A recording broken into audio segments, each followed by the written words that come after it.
Most F2L tutorials or algorithms you'll find online focus a lot on solving pairs in the front. And while this is fine for dipping your toes into F2L, doing this for too long creates a terrible habit of always having to rotate to solve pairs on the front. Like, bruh, what I just did is terrible.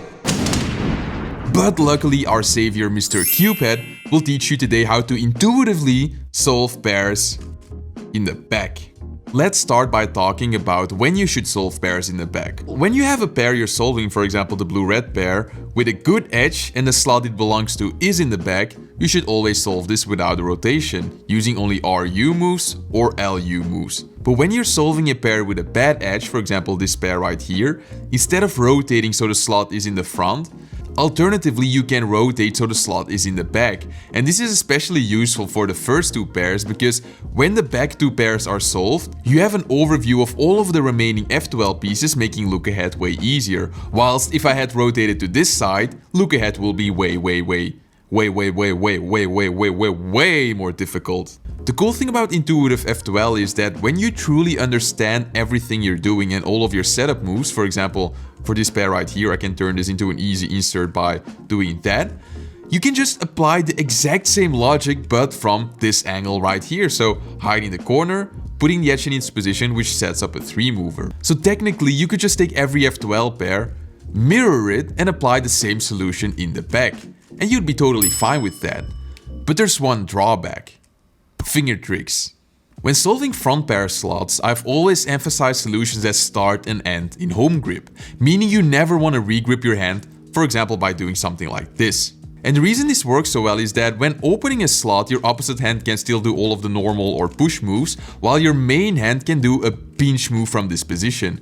So there's no reason to regrip for front slots ever.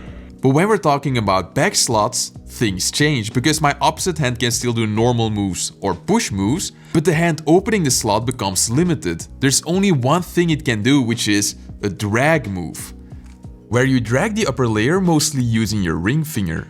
Now, drag moves aren't ideal because they'll leave your hand in an awkward position afterwards, which is why a lot of people avoid them. Now, because the slot opening hand doesn't have many clean options, some people choose to regrip thumb on top for certain cases. This makes it easier to do regular turns after opening the slot. And for some cases, this is totally fine. I'll be marking those with an asterisk so you know where it might be helpful to regrip. I say might because you never truly need to regrip. This is something I learned from Yihang Wang, the best cuber in the world, who almost never regrips during F2L. But let's be real, we're not Yihang. Yet. So when solving in the back, you basically have 3 options. Now option 1, which is the ideal, is that the same solution you would use in the front also works well in the back and it flows really well from home grip. The second option is that we tweak the solution to improve the finger trickability from home grip. Now sometimes this means a tiny change like inserting a pair with a U2 flick, but for other cases we'll completely change the way we solve a pair. And then the last resort is regripping to make the finger tricks easier.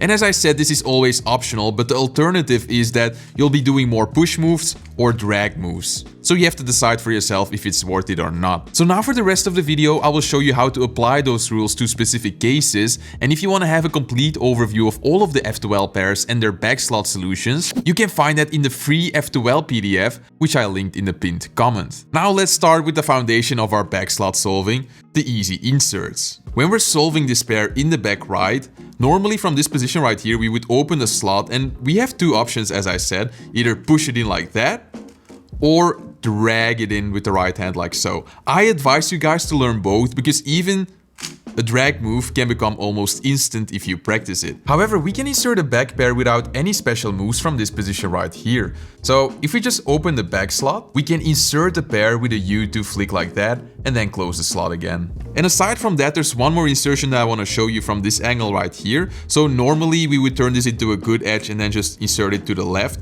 but we can do the same moves from this angle right here, which can be useful for your last pair because you don't want to do it in the middle of your solve, or as we'll see, we're also going to use it as setup moves. So starting with a wide F prime to put the pair in this position right here, flicking the pair in its place, and while doing the wide F move, just make sure you regrip your left hand so you end in home grip.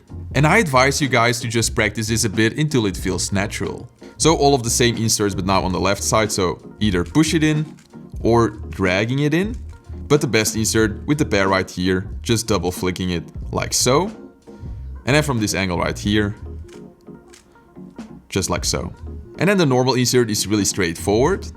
However, I want to show you the trick from this angle as well. So once again, we want to do these moves, but from this angle right here. And notice that if I do a wide F prime, I form a pair right here. So I bring the edge to the corner. So wide F prime, L prime, wide F, and notice that I regrip my hand during the wide F move.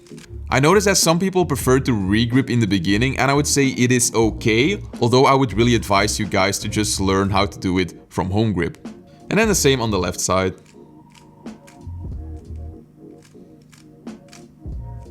And we can already apply some of these easy insert basics to the next case I'm covering, which is this disconnected pair. So we can hide the corner and bring the edge next to it. And now that we have a pair, normally we would do a U2 and then just insert it in the back. But from this angle right here, it's actually better to do a U move, R prime, and inserting the pair with a U2 flick like that. This way we don't add any moves, but the execution becomes better.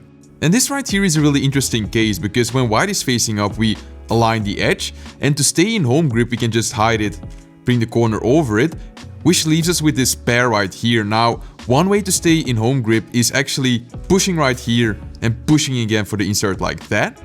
However, we can also easily stay in home grip by adding some moves. That is by doing a U2 and inserting it with a U2. Now for some people this might be worth it, so just have a play with it. Or alternatively for this one, I think it is okay to start thumb on top, and the insert should be pretty straightforward. Let's cover some corner in slot cases. So when we're solving this pair in the back right, we have a good edge right here. Now the RU solution for this one is actually pretty intuitive, although pretty lengthy. So what we want to do is basically take out the corner, which creates this pair right here. But for finger tricking this one, I think it is fine to start with thumb on top, because we're gonna do this right here, pushing the pair to this position, and then we can solve this in the back right like so. But even something like this can be executed regripless. Then for the next case, white facing to that side right there, notice that we can form a pair, so the intuitive solution is actually to hide the edge and push the corner above the edge, which forms a pair. And now we're kind of overworking the left hand by doing the same moves to insert the pair right there. Even though this is a lot of overworking, Yihang did these finger tricks during his world record solve, so it's definitely a good solution. Although for this one, execution becomes way easier if you start with thumb on top and do this instead. Now notice that for this case right here, when we're solving in the front, we would do 3 inverse sexies to improve the finger tricks. However, when we're solving this pair in the back, we do not want to do that because we'll have to do a lot of awkward moves. So instead, with the corner above its slot, we can just do 3 normal sexy moves in the back, which solves that pair and makes it easy to stay in home grip. Then for the flip pair right here, what we want to do is dragging out the pair right here so we can alternate hands and do a U prime right here. And depending on the solution, you might either want to rotate to either side or doing the rotational solution like that. Now for this flipped edge case with white facing to the right, notice that for our front solution we would set up a pair like this. However, when we get it from this angle, it actually becomes easier because notice that if I just do an R prime, we have this 3 move insert, so we can just use R moves to set up a pair. Now for this pair, depending on your solve, you might want to rotate or do a rotational solution like so. When white is facing to the left, however, we would set up a pair like this. And we can still do that from this angle right here using white moves, because if I do white F, R, white F prime, notice that we have a pair right here which we can just drag in the back like so. Then for this pair right here, normally we would insert the edge which sets up into this F2L case. However, when we do this from the back, these moves don't flow that well. So what we can do instead is noticing that we have different colors on top. So if I hide the corner and put the edge in this position right here, we can cancel into solving this pair into the back and then cancel into reinserting the front pair like so. Moving on to this case right here, so for the front solution we would put the pair right here and then set up into this case. But once again, this case in the back isn't ideal without regrips. So alternatively, with the pair above its slot, we can just insert the corner like this, and that sets up into this case, which can be done in the back without any regrips. And now let's talk about some cases where both of the pieces are stuck in their own slot. When you have a good edge in the front, I always told you to break apart the pieces and then deal with the case. However, when we're solving in the back, it actually flows better to take out the pieces as a pair and then deal with the case you're left with. And the reason this is better is that if we want to break apart the pieces, we would have to start with a drag or a push move, which we can avoid by simply doing this. Then for the remaining cases where we have a flipped edge in its own slot, now these are really bad cases, especially when you have them in the back. However, if we take apart the pieces by doing a wide insert like this, not only does it split the pieces, but it also turns this bad edge into a good edge. So now we can simply solve that case in the back without a rotation. And this is also true, for example, for this case right here, where we turn it into this case. Now I have one more video for you about the standard cases, and those are extra solutions which, for example, take advantage of open slots.